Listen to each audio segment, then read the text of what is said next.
Update update update అని wait చేసిన Bob fans అందరికీ రాజమౌళి గారు సాలిడ్ అప్డేట్ ఇచ్చాడు. అండ్ ఈవెంట్ కొంచెం అటు ఇటు అయినా కూడా టైటిల్ గ్లిమ్స్ చూసి మహేష్ బాబు ఫ్యాన్స్ అయితే పిచ్చెక్కిపోతున్నారు.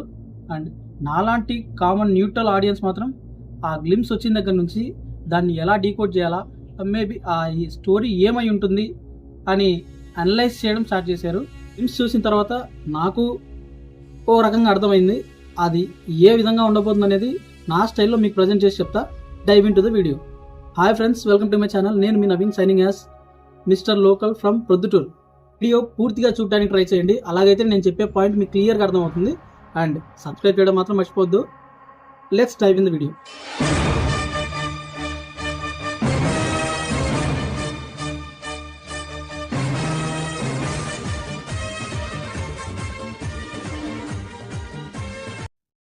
త్రివిక్రమ్ సినిమాలో ఒక డైలాగ్ ఉంది, అద్భుతం జరిగేటప్పుడు ఇప్పుడు ఎవరూ గుర్తించలేరు, జరిగిన తర్వాత ఎవరు గుర్తించాల్సిన అవసరం లేదు. స్వామి, ఇది నీ దర్శనం, ఇది నిదర్శనం. ఎగ్జాక్ట్లీ రాజమౌళి గారి సినిమాలు చూసినప్పుడు నాకు సేమ్ ఫీలింగ్. ఈవెన్ అవి ఇన్స్పైర్డ్ ఆర్ కాపీ అని తెలిసినా కూడా ఆ రేంజ్ టేకింగ్ విషయం కాదు, చాలా గొప్ప ఆడియన్స్ హై ఇచ్చే సినిమాలు తీయడం అంటే మామూలు విషయం కాదు.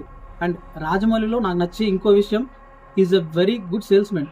బుక్స్ సార్ ఈ మధ్య మనం చూస్తుంటాం సార్, పిల్లలకి అసలు పుస్తకాల మీద ధ్యాస ఉండట్లేదు సార్. కానీ మా పుస్తకాలు చదివితే మీ పిల్లలకి 0 నుంచి 150 దాకా పెరిగే ఛాన్స్ ఉంటుంది సార్. 3rd, 4th క్లాస్లోనే వాళ్ళు కేబీసీ, ఐఐటీలో కూడా సెలెక్ట్ అవుతారు సార్. బుక్ కూడా ఫస్ట్ 1 వీక్లోనే మీకు ఇంటెలిజెన్స్ పెరుగుతున్న ఫీలింగ్ వస్తుంది సార్. ఫ్రెండ్స్ అందరూ హే ఏంట్రా వాళ్ళు చాలా ఇంటెలిజెంట్గా కనిపిస్తున్నాం అని కమెంట్స్ కూడా పెడతారు సార్. 50 రూపీస్ డిస్కౌంట్ ఉంది sir. Can perfectly sale A product to his audience. Use చేసే స్ట్రాటజీస్ అని పర్ఫెక్ట్గా మ్యాక్సిమం వర్కౌట్ అవుతాయి. ఎలాగంటే ఏదో ఒక రూపంలో తను చేస్తున్న ప్రాజెక్టు రిలీజ్ అయ్యేంత వరకు ఆడియన్స్ ఆ సినిమా కోసం వెయిట్ చేసేలా చేయండి. బాహుబలి పేరు వింటేనే ప్రేక్షకుడిని మొదట వేధించే ప్రశ్న కట్టప్ప బాహుబలిని ఎందుకు చంపాడు అని. పార్ట్ 2 కోసం ప్రేక్షకుడు కళ్ళల్లో ఒత్తులు వేసుకుని మరీ ఎదురు చూస్తుంటే జనరల్గా రాజమౌళి గారు నిజంగానే కొన్ని సినిమాలకు స్టోరీ ముందే మనకి ఎక్స్ప్లెయిన్ చేసి సినిమా అనేది ప్లాన్ చేసుకుంటారు. తనకన్నా ఒక 10,000 రెట్లు పెద్దదైన ఒక మనిషి మీద ఎటువంటి ఇది లేకుండా, ఫిజికల్ ఎబిలిటీస్ లేకుండా జస్ట్ తెలివితేటలతో రెవెన్యూ తీసుకుంటే, అంటే ఆడియన్స్ మైండ్ని ముందే ట్యూన్ చేసి ఈ మూవీలో ఈ ఎలిమెంట్స్ ఉండబోతున్నాయి. ఇద్దరు స్వతంత్ర పోరాటంలో పాల్గొన్న ఇద్దరు మహావీరులు, చరిత్రలో ఎప్పుడు కలవని వాళ్ళు, ఒకరికొకరికి సంబంధం లేని వీరులు. నిజంగా మనకి తెలియని టైంలో వాళ్ళిద్దరూ కలిసి ఉంటే, ఒకళ్ళకొకళ్ళు ఇన్స్పిరేషన్ అయ్యి ఉంటే, తర్వాత కాలంలో వాళ్ళు ఏ విధంగా బ్రిటిష్ మీద లేకపోతే నిజాం ప్రభుత్వం ఈ జానర్లో సినిమా ఉండబోతుంది అని మనం ఎక్స్పెక్టేషన్స్ పెట్టుకోవడానికి ఇలా అని సెట్ చేయగలదు. ఆబ్వియస్గా మనం ఇమాజిన్ చేసుకున్న దానికంటే బెటర్గానే రిజల్ట్ అయితే ఇస్తాడు. కొన్ని సినిమాలకు స్టోరీ ఏం రివీల్ చేయకుండా జానర్ ఈ విధంగా ఉంటుంది, అది పీరియాడిక్ ఫిలిమో లేకపోతే ఈ టైప్ ఫిలిం అని ముందే క్లియర్గా మెన్షన్ చేసి సినిమాలు అనేవి మనకు ప్రజెంట్ చేస్తూ వచ్చాడు. అలాగే ఈ వారణాసి సినిమాకు మనకు స్టోరీ మాత్రం రివీల్ చేసి చేయకుండా, అంటే చెప్పనట్టుగా ఒక్క మాట చెప్పకుండా వీడియో చూస్తే సినిమాలో కథ ఏంటో, స్కోప్ ఏంటో, స్కేల్ ఏంటో అర్థమయ్యేలాగా ఒక వీడియో చేద్దామని అనుకున్నాం అండి. అది సినిమా బిగినింగ్లోనే రిలీజ్ చేద్దామని అనుకున్నాం. నాలాంటి కామన్ ఆడియన్స్ మాత్రం ఒక పజిలే ఇచ్చాడని చెప్పుకోవచ్చు. గ్లిమ్స్లో ఏమేం పాయింట్స్ ఉన్నాయి, ఆ స్టోరీ ఏ జానర్లో ఉండబోతుంది అనేది ఆ గ్లిమ్స్ చూసి మనం అనలైజ్ చేద్దాం, జస్ట్ ట్రై చేద్దాం. ఫస్ట్ ఆఫ్ ఆల్ గ్లిమ్స్ చూసిన చాలామందికి మ్యాక్సిమం అర్థమైపోతుంది ఇది ఒక మైథాలజీ మిక్స్ అయి ఉన్న సినిమా అని. రామాయణంలో ఒక ముఖ్యమైన ఘట్టాన్ని తీస్తానని నేను అనుకోలేదు.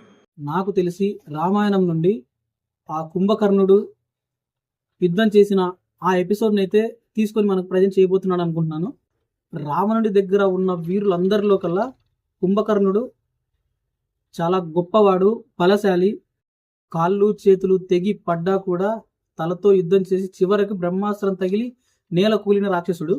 నాకు తెలిసి డెఫినెట్గా ఆ అవిటి పృథ్వీరాజ్ క్యారెక్టర్ కుంభ పాత్ర ఏదైతే ఉందో అది ఈ కుంభకర్ణుడి పాత్రను ప్రజెంట్ చేయడానికి ఆ రిఫరెన్స్తోనే పృథ్వీరాజ్ పాత్ర ఉండబోతుంది అనుకుంటున్నాను. పృథ్వీరాజ్ గారిని సలార్ సినిమాలో ఒక సాఫ్ట్ రోల్లోనే చూసాం, బట్ ఈ మూవీలో ఒక ప్యూర్ యాంటాగనిస్ట్గా mad maybe scientist or something ఆ టైప్లో ఒక ఎటర్నల్ పవర్ కోసం ట్రై చేసే బ్యాడ్ క్యారెక్టర్లో ఈ పృథ్వీరాజ్ని మనం చూడబోతున్నాం అని అనిపిస్తుంది. ఇక రివాల్వర్ రాణి మందాకిని ప్రియాంక చోప్రా గారు ఒక పవర్ఫుల్ కాప్ లాగా ఒక హీరోకి హెల్ప్ చేసే క్యారెక్టర్ లాగా అనిపిస్తుంది. అండ్ మేబీ స్టోరీలో ఇన్ డెప్త్గా తన క్యారెక్టర్ అయితే ఉండకపోవచ్చు అనుకుంటున్నాను. ఇంకా మన మహేష్ బాబు రుద్రాగా ఈ సినిమాలో కనిపించబోతున్నాడు. అండ్ ఇండియానా జాన్స్ సినిమాలలో హీరోలాగా ఒక కరేజియస్ అడ్వెంచరర్ రోల్లో కనిపించబోతున్నాడు. నాకు తెలిసి ఈ సినిమాలో డ్యువెల్ బాబ్స్ ఇద్దరు మహేష్ బాబులు ఉండబోతున్నారు అనుకుంటున్నాను. అప్పుడెప్పుడో కృష్ణ గారు విజయశాంతి గారు నటించిన కొడుకు దిద్దిన కాపురం అనే సినిమాలో మహేష్ బాబు డ్యువెల్ క్యారెక్టర్ చేశాడు. అండ్ ఆ తర్వాత మేబీ ఇదే డ్యువెల్ క్యారెక్టర్ సినిమా అవ్వచ్చు నాకు తెలిసి. నాకు ఇది మహేష్ బాబు గారికి డ్యువెల్ రోల్ అని ఎందుకు అనిపించిందంటే, మీరు గమనించే ఉంటారు ఒక ఫ్రేమ్లో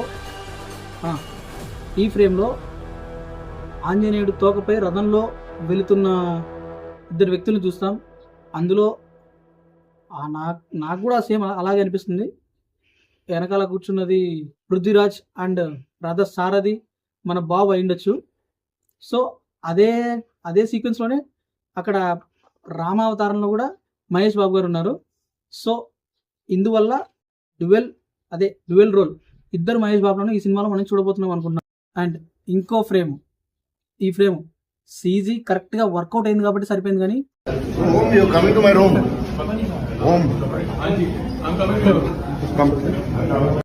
లేకపోతే ఈ సీన్కి వచ్చిన ట్రోల్స్ అండ్ మేబీ ఒక సినిమాని రివెన్ చేయగలిగే ఇంత పొటెన్షియల్ ఉండే సీన్ ఆ ఒక్క ఫ్రేమ్లో ఆ కోతి ఎస్కేప్ అయ్యే సీన్ ఏదైతే ఉందో అది ఎక్సలెంట్గా డిజైన్ చేశారు. అండ్ మేబీ మనకు ఫోర్గ్రౌండ్లో ఆ హిప్పోస్ దగ్గర నుంచి ఎస్కేప్ అవుతున్న కోతి ఒక రోప్ పట్టుకోవడానికి ట్రై చేస్తున్నట్టే మనకు కనిపిస్తుంది.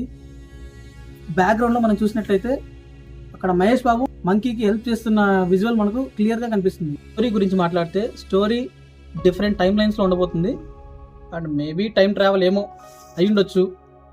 సో వన్ లైన్లో స్టోరీ గురించి అడిగితే, ఒక ఆస్ట్రాయిడ్ వచ్చి భూమికి ఢీ కొట్టడం వల్ల ఒక ఎటర్నల్ పవర్ అనేది జనరేట్ అవుతుంది.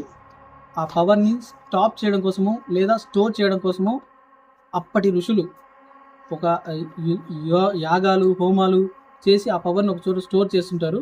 ఆ ఎటర్నల్ పవర్ వల్లే మహేష్ బాబు కూడా ఎఫెక్ట్ అవుతాడు. సో ఈ మహేష్ బాబు అండ్ పృథ్వీరాజ్ ఇద్దరు ఆ ఎటర్నల్ పవర్ కోసం ఒక ట్రావెల్ అనేది స్టార్ట్ చేస్తారు. ఇంకా ఆ ట్రావెల్ ఎంత అడ్వెంచరస్గా ఉంది, ఆ జర్నీలో ఎటువంటి టర్న్స్ తీసుకున్నాయి, ఆ జర్నీ అనేది ఎటువంటి టర్న్స్ తీసుకుంది, ఫైనల్గా రిజల్ట్ ఏమైంది అనేది మెయిన్ స్టోరీగా ఉండబోతుంది అనుకుంటున్నాను. సో ఆ గ్రాండియర్ విజువల్ ఫీస్ట్ని ఎక్స్పీరియన్స్ చేయడానికి 2027 వరకు వెయిట్ చేయాల్సిందే. ఈ వీడియో నచ్చినట్లయితే లైక్ చేయండి గైస్. వారణాసి టైటిల్ గ్లిమ్స్ మీకు ఏ విధంగా అనిపించిందో కామెంట్ సెక్షన్లో చెప్పండి. అండ్ నా ఛానల్ సబ్స్క్రైబ్ చేసుకోవడం మాత్రం మర్చిపోదు ఫ్రెండ్స్. ఇంకో విషయం, ఈవెంట్లో రాజమౌళి గారు టైటిల్ రివీల్ చేయడం కాదు, అంతకంటే ముందే ఒకరు రివీల్ చేశారు. అది ఎవరు అనేది మీరు గెస్ చేసి కామెంట్ సెక్షన్లో చెప్పండి. Thanks for watching guys. Signing off.